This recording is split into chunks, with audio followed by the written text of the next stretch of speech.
What's up, everybody, and welcome to another edition of the Links and Locks podcast. I'm Jason Sobel from GolfBet. He is Ben Everill of the PGA Tour, fresh off a plane from Austin, where he was at the WGC Dell Technologies match play. What'd you learn out there, Benny? I learned that I thought I was going to have another winning pick with Dustin Johnson. He was flying early, mate. But then, of course, we saw Scotty Scheffler just, destroy that place once again and come away with not only a third victory in 5 starts, but world number one. Sensational stuff by the young bloke. And look, I got to meet his family that I hadn't had the privilege of doing before, and spent some time with mum, dad, and in-laws, and wife and sisters. Pretty good crew, I must say. So it gave me a lot of respect and love for Scotty. He's a down-to-earth guy, and I think he'll stay that way with that crew behind him. Yeah, good stuff for Scotty Scheffler. The floodgates have absolutely opened now. On the morning of the Super Bowl, Scotty Scheffler woke up and did not have a PGA Tour victory. He was ranked 15th in the world. Now he has got 3 of them, and he's number 1 in the world.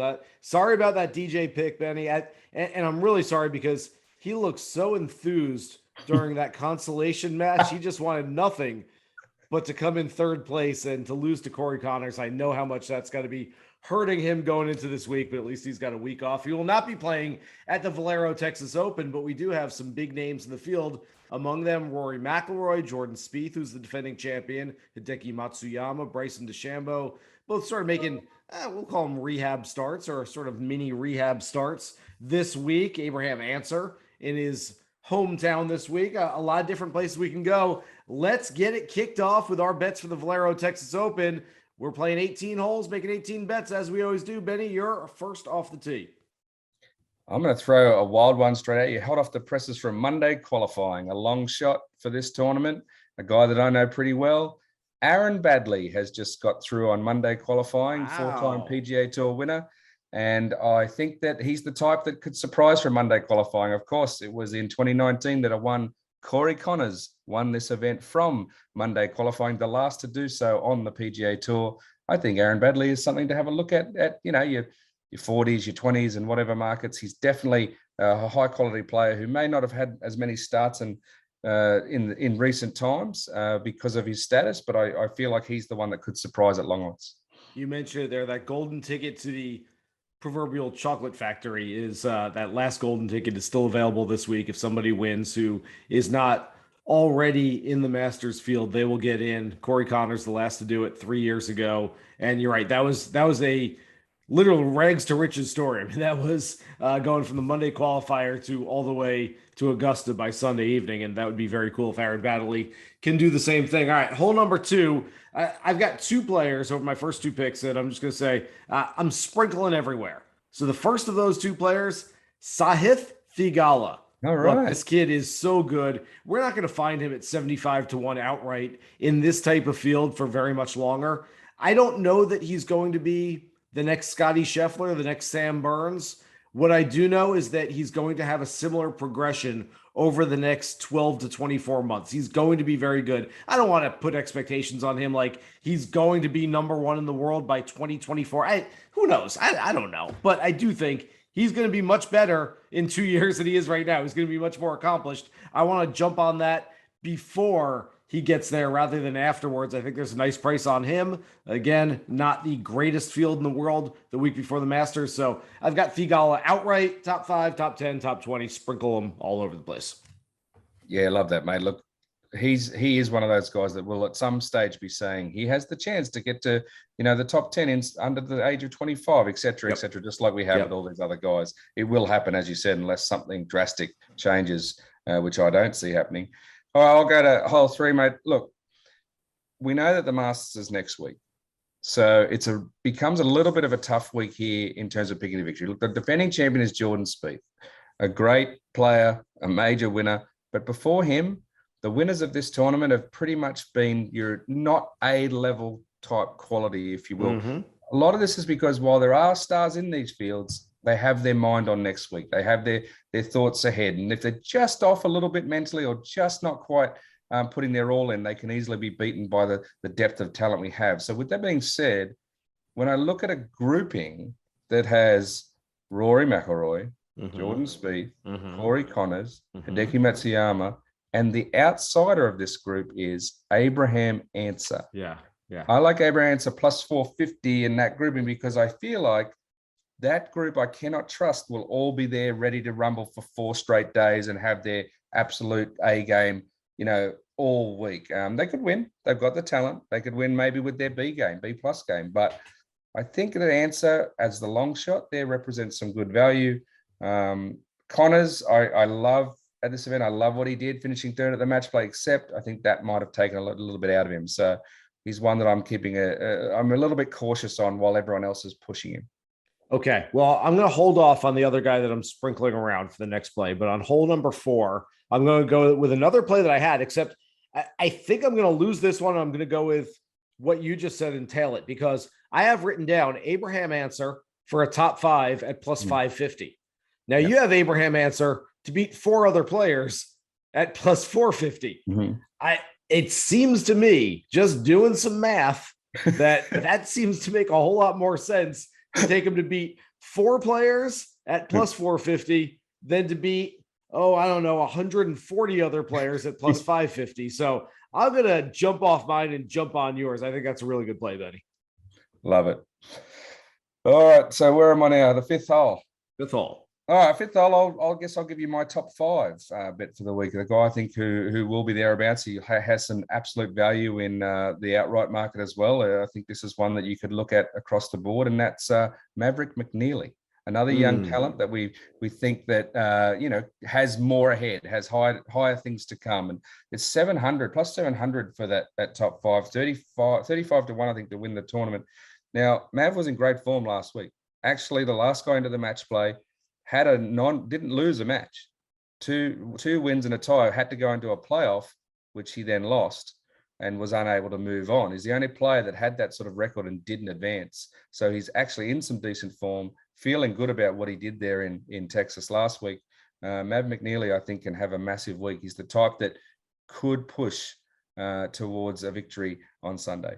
Like that a lot. All right, I will see your Mac and raise you a Mac. I'm going to go with a guy that, once again, like Theegala, I'm sprinkling outright top 5, top 10, top 20, just kind of throw it around a little bit on Robert MacIntyre, who has a lot to play for this week. Not the Masters berth. He is one of those guys who is, I believe they're 19 players, if I was adding correctly, but there are over 24 players already in the Masters field. He's one of them. But I know that MacIntyre desperately wanted to get a PGA Tour card over the past year, and that never quite happened for him. Now he's playing on an exemption this week.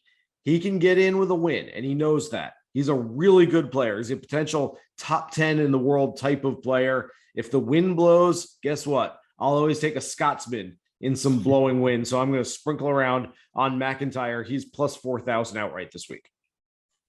Okay, now my turn to go back. Look, this one is not a sexy pick. It's a top 40. It's me just going as obvious as you can and as simple as you can. A guy that seems to have an affinity with this joint, Charley Hoffman, plus 110, top 40. I find it hard to see him not finishing somewhere in the top 40. I just saw it as a bit of a layup, to be honest. And so that's where I went. I don't think he's going to win. I don't think he's even going to top 10, but I do think he'll find himself in the top 40. All right. I had it written down for later, but for the 8th hole, I'm going to move this one up and I'm going to go with my Charley Hoffman bet because, come on, it's the Valero Texas Open. If you don't have a Charley Hoffman bet this week, what are you doing? I don't think his game is quite good enough right now to contend for the title. And like you said, a top 40 is very conservative on Charley, who's got some really great results here, but I do think he can put together one good round. So the one tournament of the year that screams Charley Hoffman is the Valero Texas Open. The one bet that screams Charley Hoffman is first round leader. We all know he can go low on a Thursday. Let's combine those two and go with Charley Hoffman, first round leader, 65-1. Actually, that's brilliant. I should have maybe thought of that because you're getting a crack at good odds for something that very, very possibly could easily happen. I was thinking of it like he's played, I think 11 times in, never missed the cut. Like just take the 110. But I do like the idea of you going there for the first round lead. So I'll throw my first round leader out there then to finish off the front here. And I don't even know how to say this bloke's name. I'm doing my best, but Rasmus Hojgaard, the Dane. Guard. Yes. Hojgaard, the Dane. Look, top 10 last week in Punta Cana. Done well around the world the last, I think, couple of months. Is coming off some very good performances all around the place. He had a few finished strong in Punta Cana. Did not have a fast start, but I figured, okay, maybe he can take the momentum that he's got into this event forward and start quickly there in Texas. Now he's 75-1 to do that. So although I am, like you did earlier, I'm now leaning towards maybe jumping onto your pick the first round leader. So we'll see how we go there. All right, Benny, we have made the turn and we'll move on to the back nine. And I think you make a good point on Hojgaard. I haven't heard as much about it as you would think, and maybe it'll happen over the next year and a half as we get closer to the Ryder Cup in Rome next year. But the cupboard's a little bare for Europe right now. Obviously, you have Jon Rahm, you've got Viktor Hovland, you've got some other guys. Maybe Sergio Garcia gets his way back onto that team. Robert MacIntyre, I mentioned earlier. You've got Rasmus and his twin brother, Nikolai Hojgaard, both of whom seem like they're very good players. I believe 5 career combined DP World Tour titles. I'm not going to tell Henrik Stenson what to do, but it seems like they'd be a good partnership at the Ryder Cup. I don't know. They know each other's games pretty well, I think, or you might be able to just, sneak one into, if one's having a good putting day and the other isn't, in an alternate shot situation, you might just be able to have one guy hit all the shots and one guy hit all the putts. No one will notice the difference between the two. So I kid, but no, I do think that Hojgaard's a nice play there. And I think that those two, both Hojgaards, are going to need to step up for that European Ryder Cup team to really make a run at things next year. Okay. 10th hole, we start the back nine. I'm going to skip ahead a week. And I'm going to give you a Masters futures bet because I want to get in now. And I can tell you that there are way too many short numbers, first of all, in these books. DraftKings has 13 players who are listed at 20-1 or shorter. That is ridiculous in my mind. I will probably have an investment in 2 of them in the marketplace. Brooks Koepka and Patrick Cantlay both interest me. I've been on Cantlay for a while. Brooks is a guy that I'm starting to really get on. He might be at the top of my list by the time we get to next week. That said, I'm going to hold off on them for now. The one futures bet I want to make is Sam Burns, because like I said, there are all these short numbers. Sam Burns ranked 11th now in the world, 2 wins in the past year. He's 40-1. And that just, there aren't a whole lot of bargains in this marketplace. Sam Burns feels like a big bargain. The only reason I think he's not 20 or 25-1 is because he hasn't played Augusta National in competition before. And we all know that Fuzzy Zoeller was the last Masters rookie to win a green jacket back in 1979. Look, if someone's going to do it, Sam Burns could certainly do it. And I will take him at 40-1 for a Masters futures bet this week. Well, you got into that market before I could have a look. So good work for you. Sometimes it is good to get ahead of the game too in that regard, because as the hype starts ramping up, so too do the down come some of the odds, don't they? So not bad. Well, I'm going to head us back to Texas and go to a long shot. I was just going through, as I do when I'm looking for some value at the very bottom, start at the bottom and start scrolling my way up. And I was still at 180-1 when this name came out at me. And I know it's had some injuries, a bit of illness and some other things, but this is a 3-time tour winner that is still very young. And every time he has won, it's been from out of the blue and at long odds. Cameron Champ is 180-1. Wow. At the Valero Texas Open. And look, I'm not saying he's going to come out of nowhere and win the guarantee. I'm not making any guarantees here, but that, my friend, is some significant odds to have a look at. It's a good call, Benny. I mean, Cameron Champ, who you're right, he's got 3 wins. The win equity is higher than a ton of other players out there. He's always a big number because he's not very consistent. But if you're a casual bettor, whatever you're betting, whatever your sort of your tenth of a unit is, you might as well throw a tenth of a unit on Cameron Champ as an outright play on most weeks that he's playing, because look, he's done it in the past. He's shown that if things click for him, he can win, and he can win at a big number this week. I like that play. All right, I'm going to go with the 12th hole.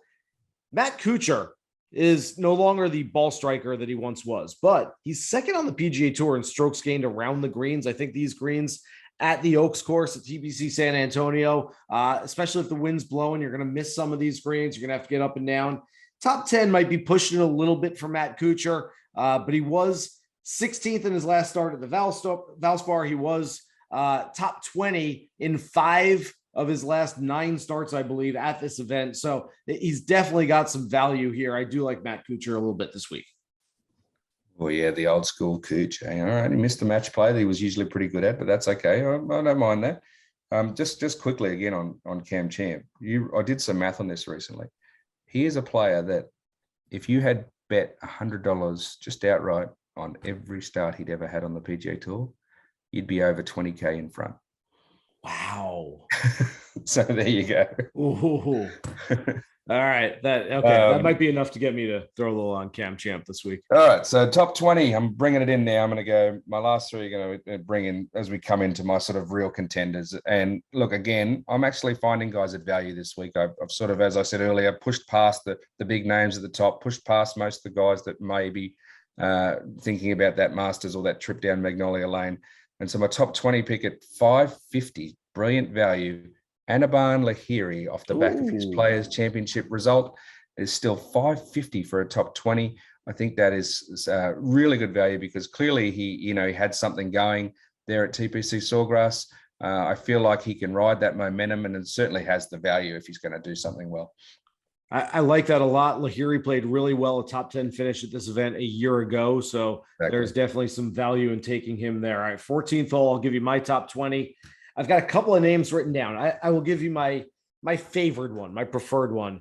Kramer Hickok, another Texas guy who is a big hitter, plays well in the wind. The results have been really impressive over the past 2 months or so. There should be a comfort level there. Look, we always refer to the Justin Thomas with the prefix Jordan Spieth's good friend. I'm just going to say Kramer Hickok was really his good friend before Justin Thomas was. So, I mean, if we're going to call somebody Jordan Spieth's good friend, go with Hickok. I also have written down Taylor Moore, the rookie, as just a hunchy play. Grew up in Oklahoma, went to school at Arkansas. Again, it's more of a win play. It's more of a regional play, but I kind of like that as a little hunch there as well. All right, coming into my top 10 then.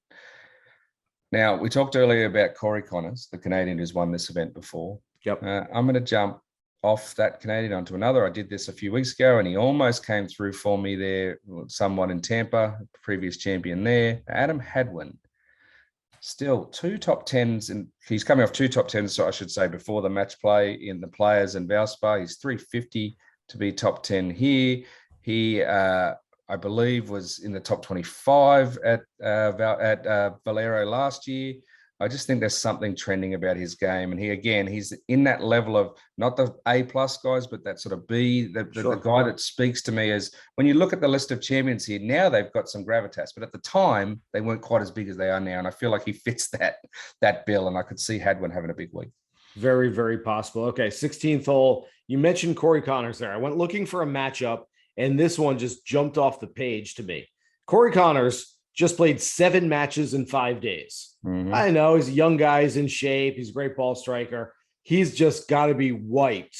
Mm-hmm. He just wants to sleep for 3 or 4 days. Hideki Matsuyama, mentioned off the top, it's kind of a rehab start. He's been banged up. He's got a back issue. Didn't play in the Players Championship. He's defending next week at Augusta National. He just kind of wants to find a little bit of form, wants to find his swing in competition. He's not going out trying to win this thing. They are in a 3-ball matchup on DraftKings against the defending champion, Jordan Spieth. Jordan likes this place. There's all sorts of reasons to take Jordan Spieth at plus 165 in a matchup over Connors and Hideki, and I will take him there. Love it. All right, my last pick, I'm going to have to go with my 17th hole is going to be my outright. You mentioned a minute ago, you said a bit of a hunchy play. Well, I guess mine is too, to be honest. Again, because I wanted to stay away from the top guns, and I saw this number and thought, actually, I really like this. He's coming off a top 10 last week, not at the match play at Punta Cana. He has Texas ties, but Jhonattan Vegas. Oh, yeah. 55-1.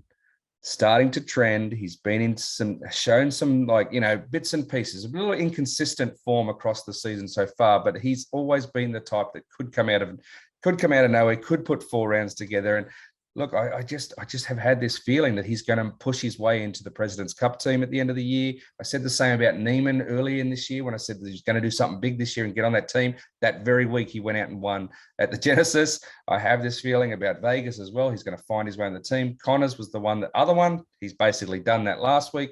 So here he is. Johnny Vegas is going to be your man this week.